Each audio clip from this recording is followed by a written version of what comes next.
정확하게 입장을 정리하셔서 진술을 하셔야 되는 겁니다. 그러니까 경찰과 대화를 하고 나의 억울한 점을 소명하기 위해서 가는 자리가 아니에요.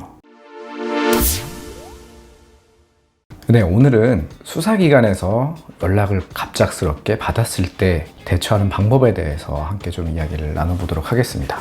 수사기관에서 특히 모르는 번호 처음에 전화가 오죠. 모르는 번호라서 받을까 말까 고민하다가 받았는데 어느 경찰서다, 어느 검찰이다 라는 이야기를 하고 조사 일정을 잡기 위해서 전화를 했다라고 하면 정말 당황스럽죠. 당황스러우실 겁니다. 하지만 이렇게 경찰에서 조사 일정을 잡기 위해서 연락처를 알아내서 당사자한테 연락이 갔다라고 하면 이것은 단순하게 생각할 문제는 아닙니다. 지금부터는 정신을 바짝 차리셔야 하는 상황이 된 것입니다. 우선 이 경우에 자신이 어떠한 지위에서 조사를 받고 수사를 받고 있는지에 대해서는 정확하게 담당 수사관님께 질문을 해야 됩니다. 지금 현재 연락이 오신 이유가 피의자로서 조사를 받는 것인지 아니면 단순한 참고인으로서 조사를 받는 것인지에 대해서 필수적으로 여쭤보셔야 합니다.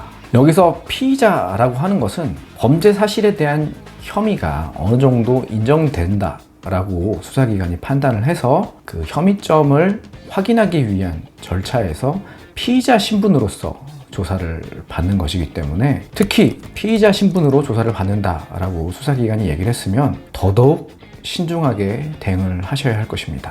왜냐하면 피의자 신분으로서 피의자 조사를 가서 받게 되는 거면 가서 피의자로서 자기가 하는 모든 말에 대해서는 피의자 신문 조서에 담기는 내용 또한 그 내용뿐만이 아니라 설령 그 피의자 신문 조서에 담기지 않았다 하더라도 사건을 수사하고 있는 수사관에게 혐의점에 대한 수사관의 판단에 있어서 도움을 주는 자료가 되고 결국에는 본인의 입장에서는 자기한테 불리하게 작용될 가능성이 높은 내용들을 언급하고 올 가능성이 높기 때문에 특히 주의하셔야 하는 것입니다. 수사관님한테 물어봤는데 피의자는 아니고 단순한 참고인이다. 참고인으로서 여러 가지 물어볼 게 있어서 조사를 원한다 라고 또 이야기를 하시는 경우가 있어요. 근데 이런 경우도 유의하셔야 되는 게 단순한 참고인이라고 하더라도 이것이 참고인의 지위가 지속적으로 계속적으로 유지가 되고 끝나는 것이 아닙니다. 수사를 진행하고 수사 과정 중에서 참고인이라 할지라도 범죄의 혐의점이 인정이 되고 특히 공범관계에 있는 경우라고 한다면 참고인으로서 계속 진행이 되는 것이 아니라 어느 정도 시점 이후에는 피의자로서 신분이 전환된 상태에서 또 수사가 진행될 수 있기 때문에 참고인의 지위에서 조사를 받는 경우라도 하더라도 자신이 가서 말을 하는 내용들, 사건과 관련해서 말을 하는 내용들에 대해서는 특별히 신중하셔야 할 것입니다. 결국에 피의자로서 또한 참고인으로서 특히 수사관서에 직접 출석을 해서 조사를 받는다는 것의 의미는 단순히 사실관계 확인만을 위해서 부르는 경우는 그렇게 많지가 않습니다. 수사기관이 자신의 소중한 시간을 할애를 해서 당사자를 불렀다는 것은 어느 정도 이 범죄와 관련된 연관된 자이기 때문에 이 부분들을 정확하게 파악을 하고 파악의 과정에서 피의자 신문조서 내지는 참고인 관련된 조서를 만들어서 그것을 향후 재판에서 활용하기 위한 증거로서 사용되기 위해서 이것을 불러서 이 일정을 진행하는 것이기 때문에요. 정말 신중하셔야 합니다. 그러니까 이런 경우에서 너무 갑작스럽잖아요. 갑작스러운데 수사기관 입장에서는 최대한 빨리 불러서 이 사실관계에 대해서 확인을 하고 당사자가 적절한 대응을 하기 전에 진술을 확보하는 것이 수사기관 입장에서는 유리하겠죠. 반대로 피의자 및 참고인의 경우에 있어서는 불리할 것이고요. 그렇기 때문에 자신이 이 수사기관에 연락이 왔을 때는 바로 조사 일정에 대한 협의를 바로 하지 마시고요. 일정에 대해서는 최대한 좀 늦추시는 게 좋습니다. 일정을 어느 정도 연기를 해서 그 일정을 연기한 기간 동안에 변호인들을 찾아가셔서 상담을 받아보시고 그 다음에 이 관련된 자료를 확보하시는 게 또 중요합니다.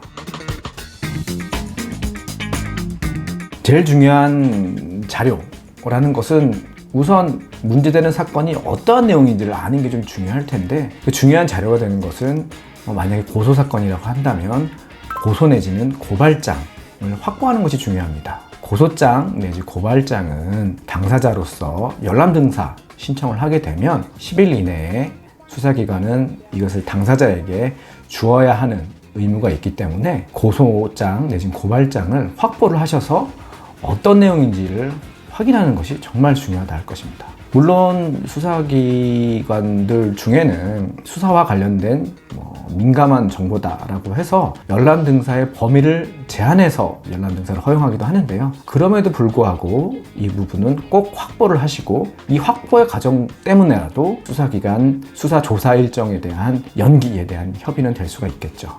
정확하게는 이겁니다. 내가 이게 어떠한 사건인지를 모르니 고소장 내지는 고발장에 대한 열람 등사를 통해서 관련 내용을 확인하고 추후에 조사 일정을 다시 잡아서 진행을 하기 원합니다 라는 식으로 정중하게 수사기관에게 이야기를 하시면 되겠습니다. 그 밖에 이 관련된 내용, 고소장 내지 고발장을 확보를 한 이후에 어떠한 내용인지 대충 파악이 되셨으면 당사자들은 알 겁니다. 동네에 어떠한 사건들이 있었고 이러한 사건과 관련된 것이다 라고 한다면 또 중요한 포인트 중에 하나는 이 관련된 자료를 확보를 하셔야 됩니다. 미리미리. 왜냐하면 수사기관은 이 범죄 사실에 대한 혐의점에 대해서 사실관계에 따라서 이것이 혐의점이 있는지 없는지를 판단하는 역할을 하시는데 그때 있어서 당사자의 진술만으로는 실은 약해요. 진술은 언제든지 변경될 수도 있고 그 진술의 신뢰성에 대해서는 수사기관마다 판단하는 것이 다르겠죠. 그렇기 때문에 제일 중요한 것은 관련 자료를 확보하는 것입니다. 경제범죄 같은 경우에는 서로 간의 계좌 내역일 수도 있겠고요. 어떤 회사 내의 사건이라고 한다면 문제됐던 사건과 관련된 자료들은 최대한 상세하게 확보하시는 게 중요합니다. 특히 이 과정에서 당사자가 이 관련된 자료를 다 이미 확보하고 있으면 문제가 아닌데 보통은 당사자가 갖고 있지를 않고 주변 지인들이나 또 껄끄러운 사람들하고의 관계에서 그 자료를 좀 요청해야 되는 경우가 왕왕 있습니다. 그렇기 때문에 이런 부분들이 어느 정도 수면 위로 올라오기 전에 이런 부분들을 기민하게 자료를 확보하는 것이 중요하겠죠. 또한 특히 경제범죄 같은 경우, 신기술과 연계된 형태의 형사사건의 경우 이런 경우에는 어느 정도 그 사건을 경험했던 변호인을 찾아가서 상담을 받아보시는 게 중요합니다. 워낙에 지금 세상이 빨리 변하고 특히 기술과 연계된 형태의 경제범죄 같은 경우에는 수사기관뿐만 아니라 변호인들도 이 사건을 접해보지 못한 경우에는 이 사건의 실체를 파악하기 되게 힘든 경우가 많아요. 그래서 상당히 많은 경우에 다른 변호인을 통해서 진행을 하다가 중간에 다시 와서 추가 선임을 하는 경우도 상당히 많습니다. 근데 하지만 이 형사사건의 경우는 초기 수사 과정에서 이 범죄의 혐의점을 벗어나는 게 정말 중요한 부분이기 때문에 이 범죄의 혐의점을 벗어나기 위해서 이러한 기술과 관련된 형태의 문제를 어떻게 수사기관에게 적절하게 설명할 것인지, 어떻게 이 혐의점과 관련해서 이것은 문제가 되지 않는 것인지를 정확하게 표현해 주는 것이 중요하기 때문에 어느 정도 경험이 있는 변호인을 찾아가시는 것을 적극 추천드립니다. 이처럼 수사기관에 연락을 받으면 너무 당황하기 때문에 특히나 또 수사기관에 요즘에는 그렇게 강압적으로 하진 않는다 하더라도 이거 장희수가 시킨 거잖아, 그지? 수사기관의 어떤 존재 자체만으로도 사람이 조금 위축이 되거든요. 그렇기 때문에 고분고분하게 이번 주 금요일 날 몇 시에 나와라 라고 하면 일단 가서 자기가 억울하다고 생각하는 부분들을 두서없이 이야기를 해요.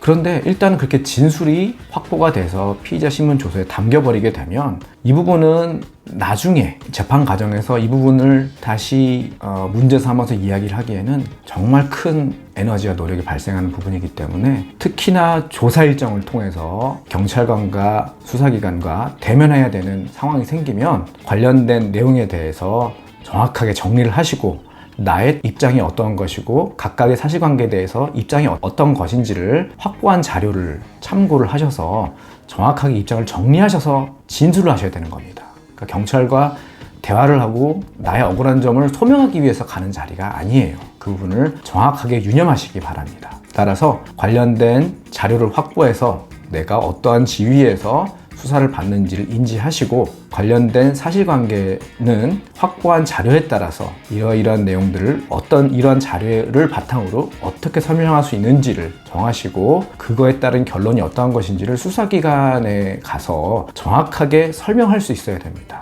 특히 일관성이 없이 두서없이 이야기를 하는 건 정말 좋지가 않아요. 꼭 유념하셔서 문제된 사건들이 잘 해결되시기를 바라겠습니다. 감사합니다.